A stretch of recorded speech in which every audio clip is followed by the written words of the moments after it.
प्रिय दर्शकों, एक बार माता पार्वती भगवान शिव से रूठकर कैलाश में बैठी हुई थी।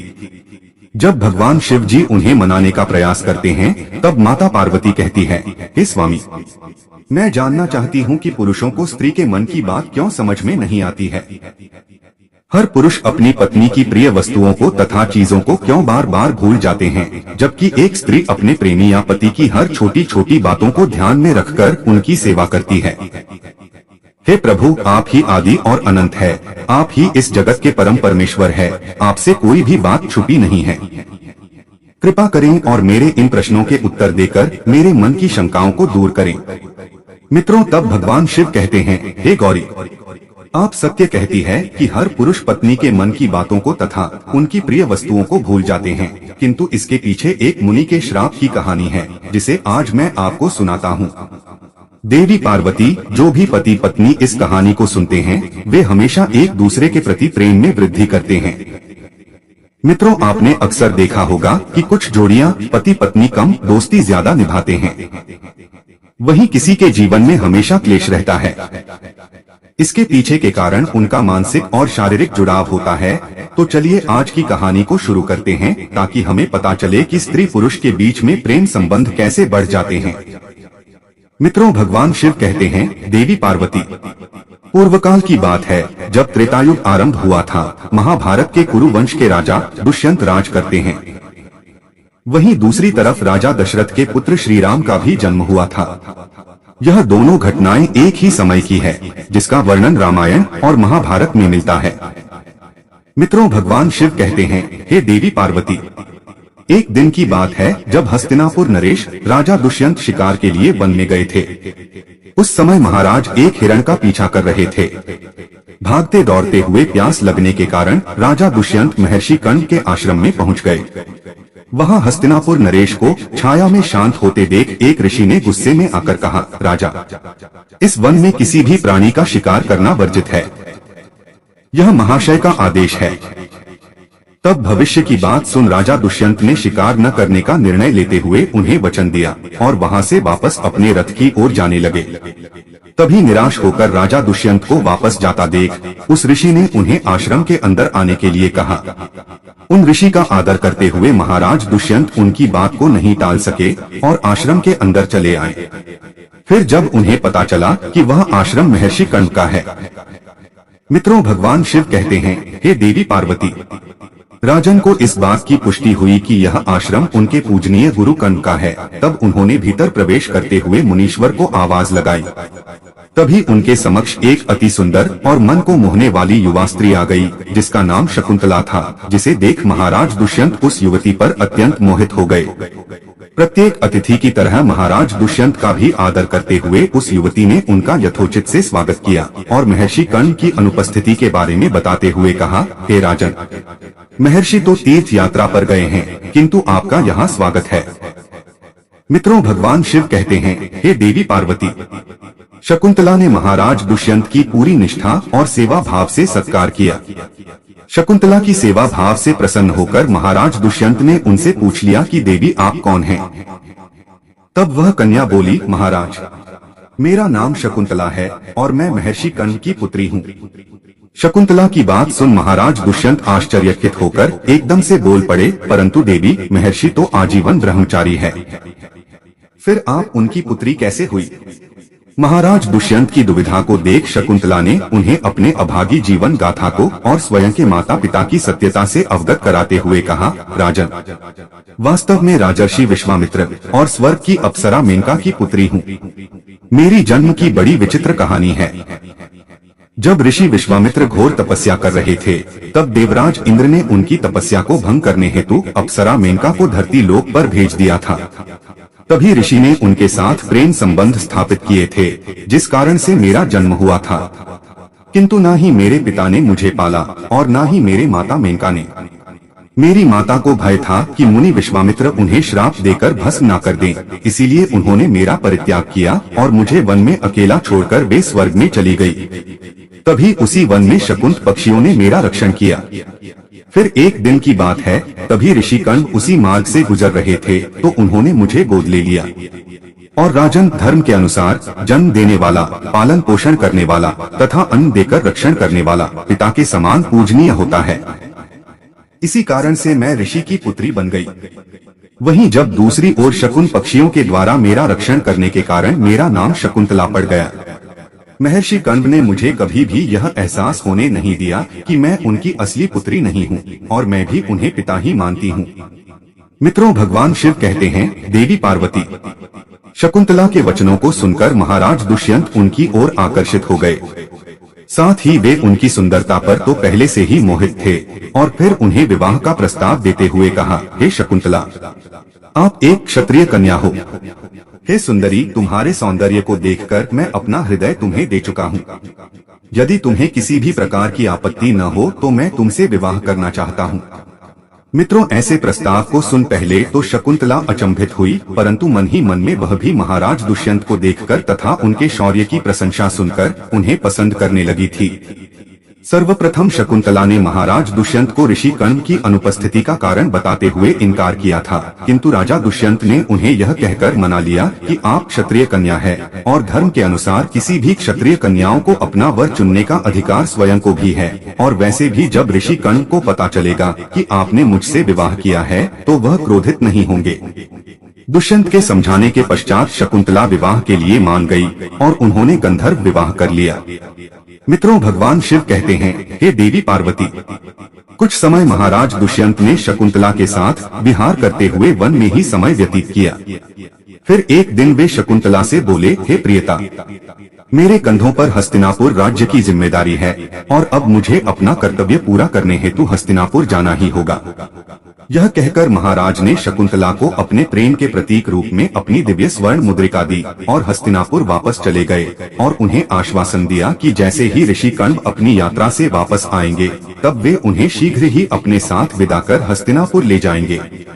मित्रों, उसके बाद समय बीतता गया और इसी बीच शकुंतला को पता चला कि वह गर्भवती है और शीघ्र ही ऋषि कंभ भी अपनी तीर्थ यात्रा से अपने आश्रम में आते हैं। प्रसन्नता पूर्वक शकुंतला ने उनसे महाराज दुष्यंत के साथ अपने गंधर्व विवाह के बारे में बताया। यह समाचार सुनकर ऋषि कंभ पहले तो बहुत प्रसन्न हुए, परंतु उसके बाद महर्षि कंभ ने शकुंतला को धर्म का ज्ञान देते हुए कहा कि पुत्री, विवाह के पश्चात किसी भी कन्या को अपने पिता के घर में रहना उचित नहीं होता है और बोले, एक विवाहित कन्या के लिए विवाह के बाद उसके पिता का घर पराया हो जाता है तथा उसका अपना पति का ही घर होता है। जो स्त्री पति के सुख दुख में साथ रहती है वह पति और पिता का गौरव बढ़ाती है। हर परिस्थिति में एक स्त्री को अपने पति का साथ देना चाहिए। उसे इतना कहकर ऋषि कंभ ने समझाया, हे पुत्री, तुमने उचित ही पुरुष का वर्णन किया है जिसका आज तीनों लोकों में गुणगान है। मित्रों, महर्षि कंभ ने खुशी खुशी अपनी पुत्री शकुंतला की विदाई करते हुए उन्हें अपने 4 शिष्यों और एक दासी के साथ हस्तिनापुर के लिए रवाना कर दिया। आश्रम से हस्तिनापुर के लिए आगे बढ़ते हुए मार्ग में एक शिष्य ने शकुंतला से सरोवर के पास रुककर विश्राम करने का निवेदन किया। शकुंतला भी थक चुकी थी, इसलिए उन्होंने सहमति दे दी और अपनी दासी प्रियबंदा के साथ विश्राम करने लगी। जब शकुंतला सरोवर में पानी पीने गई थी तब उन्हें पता भी नहीं चला और उनके हाथ से महाराज दुष्यंत के द्वारा प्रेमचंद के रूप में दी हुई अंगूठी सरोवर में उनके हाथ से निकलकर गिर गई। वहीं दूसरी तरफ उस मुद्रिका को सरोवर की एक मछली ने निगल लिया। फिर अगले दिन जब शकुंतला हस्तिनापुर पहुंची और वहां के राज दरबार में गई, परंतु राजा दुष्यंत ने उन्हें पहचानने से इनकार कर दिया। वह बार बार सभासदों के सामने कहती रही कि महाराज, मैं आपकी पत्नी शकुंतला हूँ, लेकिन महाराज दुष्यंत ने यह कहते हुए पहचानने से मना कर दिया कि मैं तुम्हें नहीं जानता। यह औरत कौन है? ऐसा कहकर अपने सैनिकों द्वारा उसे राज्य से बाहर निकाल दिया गया।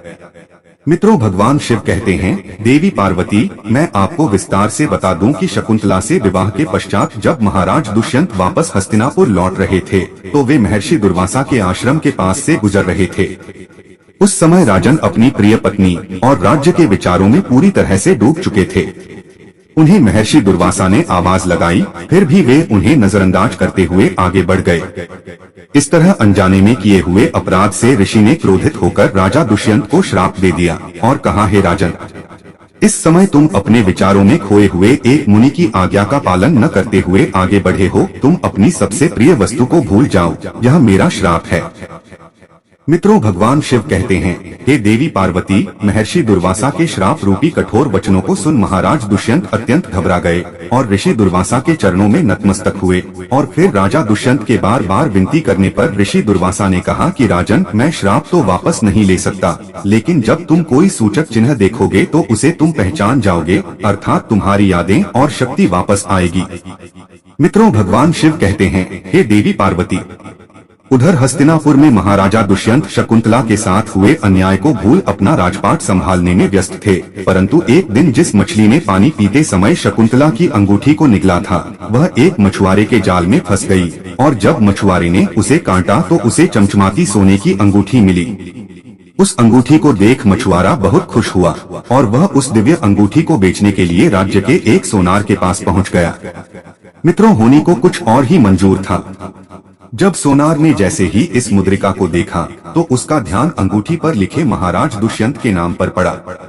यह अंगूठी महाराज ने स्वयं के लिए हजारों स्वर्ण मुद्राएं देकर बनवाई थी, जिसकी कीमत कई ज्यादा थी, और सोनार ने तुरंत उस मछुआरे को कोतवाल के हवाले कर दिया। फिर कोतवाल उस अंगूठी और मछुआरे को लेकर महाराजा दुष्यंत के समक्ष प्रस्तुत हुआ। पहले तो महाराज दुष्यंत उस अंगूठी को नहीं पहचान पाए, परंतु उस मुद्रिका को हाथ में लेते ही महाराज दुष्यंत को शकुंतला से जुड़ी सारी बातें याद आ गई और उन्होंने मछुआरे से पूछा कि तुम्हें यह अंगूठी कहाँ मिली। तब उसने बताया कि महाराज, मुझे यह अंगूठी महर्षि कश्यप के आश्रम के पास स्थित तालाब के मछली के पेट से मिली। तब महाराज ने उसे मुक्त करने का आदेश दे दिया और कहा, तुम्हें हमारी पत्नी को ढूंढने में मदद करनी होगी। मित्रों, भगवान शिव कहते हैं, हे देवी पार्वती, देवी शकुंतला को कई सालों तक ढूंढने का कार्य शुरू था, किंतु शकुंतला ने अपने पिता के घर वापस जाकर महर्षि कश्यप के आश्रम में गुप्त रहने का निश्चय किया और महर्षि कश्यप को दिव्य दृष्टि से सारी बातों का अनुमान था, इसलिए उन्होंने शकुंतला को अपने आश्रम में आश्रय दिया। वहीं दूसरी तरफ देवताओं और असुर में भीषण युद्ध शुरू हुआ, जिसे हम देवासुर संग्राम के नाम से जानते हैं।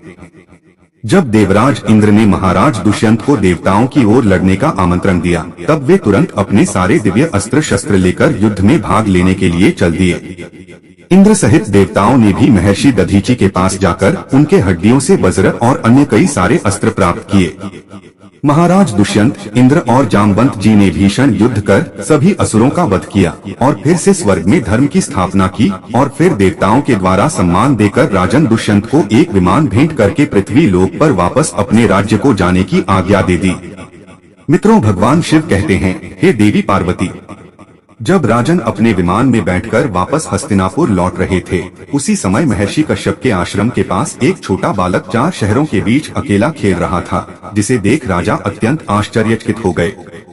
उस बालक को देखकर महाराज के हृदय में प्रेम की भावना उमड़ पड़ी और वे वहां पहुंच गए और बालक को गोद में उठाने के लिए आगे बढ़े तो शकुंतला की सखिया पीछे से चिल्ला उठी और बोली, हे भद्र पुरुष, आप यह क्या कर रहे हैं? आप इस बालक को ना छुएं, अन्यथा आप जलकर भस्म हो जाओगे। यह बालक महर्षि कश्यप के विशेष आशीर्वाद के कारण दिव्य शक्तियों का ज्ञाता है। आपकी इसी में भलाई है, आप इस बालक से दूर रहें, यही आपके लिए उचित है। मित्रों, भगवान शिव कहते हैं, हे देवी पार्वती, क्योंकि बालक की भुजा में एक अत्यंत जहरीला सांप डोर बनकर बंधा हुआ था और जो भी बालक को छू लेता था उसी सांप के विष के कारण वह जलकर मर जाता था। फिर भी यह बातें सुनकर भी दुष्यंत स्वयं को न रोक सके और उन्होंने बालक को अपनी गोद में उठा ही लिया। उसी समय सभी सखियां आश्चर्य से देख रही थी कि बालक की भुजा में बंधी सरपट डोर पृथ्वी पर गिर गई है। सभी को ज्ञात था कि बालक को जब उसका पिता अपनी गोद में लेंगे तब वह काला डोरा पृथ्वी पर गिर जाएगा। उस समय सखिया प्रसन्न होकर भागते हुए शकुंतला के पास गई और सारा वृत्तांत शकुंतला को सुनाया। यह सुनकर शकुंतला भी दौड़ते हुए महाराज दुष्यंत के पास आई और जब शकुंतला को देखते ही महाराज दुष्यंत ने उन्हें तुरंत पहचान लिया। तत्पश्चात शकुंतला से अपने किए के लिए क्षमा प्रार्थना मांगी और कश्यप की आज्ञा लेकर शकुंतला और अपने पुत्र को लेकर हस्तिनापुर लौट आए और शकुंतला को सारी प्रजा के सामने अपनी रानी के रूप में स्वीकार किया। महाराज दुष्यंत और शकुंतला की इस तेजस्वी पुत्र का नाम भारत था। बड़े होकर भारत महान प्रतापी सम्राट बने और उन्हीं के नाम पर हमारे देश का नाम भारतवर्ष हो गया। मित्रों, भगवान शिव कहते हैं, हे देवी पार्वती, अब मैं आपके प्रश्नों के उत्तर देता हूँ। आप जानना चाहती है कि क्यों कोई पति अपनी पत्नी की प्रिय चीजों को बार बार भूल जाते हैं, जैसे कि पत्नी का जन्मदिन, विवाह की तिथि। पत्नी की सभी महत्वपूर्ण बातों को भूलने का श्राप पति को मिल चुका है। इसलिए हे देवी, अगर पति से कभी अनजाने में भूल होती है तो उसे माफ कर पत्नी को साझा करना चाहिए, क्योंकि स्वयं परमपिता ब्रह्मा जी ने स्त्री को पुरुषों के मुकाबले कई गुना अधिक सहन शक्ति दी है, जिसके चलते स्त्रियां पुरुषों के मुकाबले कई गुना अधिक समझदार और भावुक होती है। इसी श्राप का असर आज भी कलयुग में दिखाई पड़ता है। गौरी, इसलिए हर पति पत्नी को एक दूसरे को समझकर मानसिक और शारीरिक रूप से गहरा मजबूत जुड़ाव रखना चाहिए। हर एक परिस्थिति में एक दूसरे का साथ देना चाहिए, चाहे फिर सुख हो या दुख। भगवान शिव कहते हैं, हे देवी पार्वती, जो भी पति पत्नी मेरी पूरी श्रद्धा के साथ पूजा आराधना करते हैं, मैं उनके जीवन के समस्त पापों को और दुखों को हर लेता हूँ तथा मृत्यु के बाद उन्हें मुक्ति मिल जाती है। तो मित्रों, आशा करते हैं आपको यह कथा अवश्य ही पसंद आई होगी। तो वीडियो को लाइक करें, चैनल को सब्सक्राइब कर लें। बोलिए हर हर महादेव।